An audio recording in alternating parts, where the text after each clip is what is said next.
Сомнительный отдых, пластик, стеклянные бутылки, салфетки и так далее. Такой неприглядный список человеческих отходов можно увидеть в горах. Особенно страдает из-за антисанитарии прибрежная зона реки Аса. Репортаж Зелимхана Калоева. Приехали мы с семьей отдыхать в горы. К сожалению, увидели вот такую вот очень нелицеприятную картину. Это видео сняла наша коллега, когда выехала вместе с семьей в горы. Но вместо отдыха и разгрузки она получила только стресс и разочарование в людях. Но неужели нельзя после того, как вы посидели, отдохнули, забрать этот мусор вместе с собой и выкинуть его по дороге в ближайшую урну?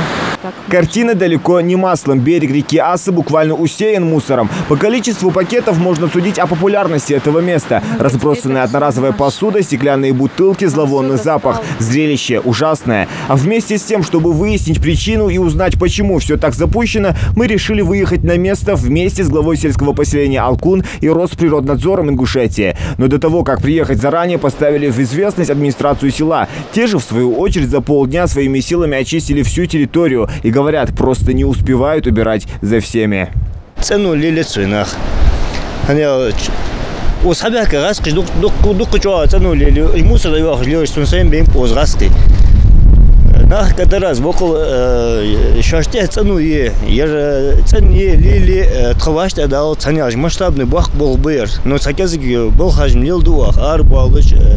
Месяц один раз ардели, мусор хагулюа, но и вах территории мира до Таргима, от Алкуна до Таргима 22 километра.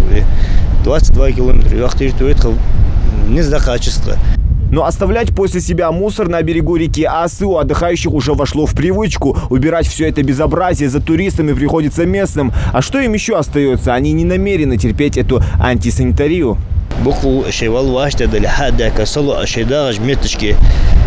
Цания шаште да бахач. Чо баркл ан вадар сарки. Чо зида арден ханял чметик хая сашуда шишу мада сашишу хаху гас метик хая. Эчу дело чоз ахамет хугас ошели хачан ахамет хугас ус. Вей сугут цехалыч на хубас сугут. Не стоит забывать, что за оставленный мусор могут к тому же привлечь к ответственности. Ведь за загрязнение участка леса и живой природы взыскиваются серьезные штрафы.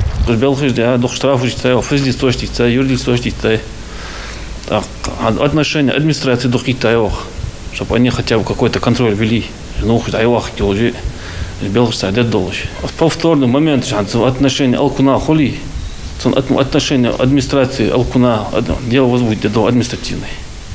Для этого, потому что для этого администрация балансе должна быть. В отношении них мы будем работать. Любишь отдыхать, люби и мусор убирать. Сезон релакса у реки еще официально не открыт, поэтому местные власти надеются, что хотя бы до потепления смогут не думать о заботах по поводу утилизации отходов. Эти обязанности должны регулироваться совестью самих отдыхающих. Одни очищают, другие загрязняют. Замкнутый круг продолжается. Проснется ли когда-нибудь совесть у тех, кто доводит берег реки до ужасного состояния? Большой вопрос. Но как бы банально ни звучало, чисто не там, где убирают, а там, где не сорят. Зелимхан Калоев, Майрбек Межоев, Новости 24.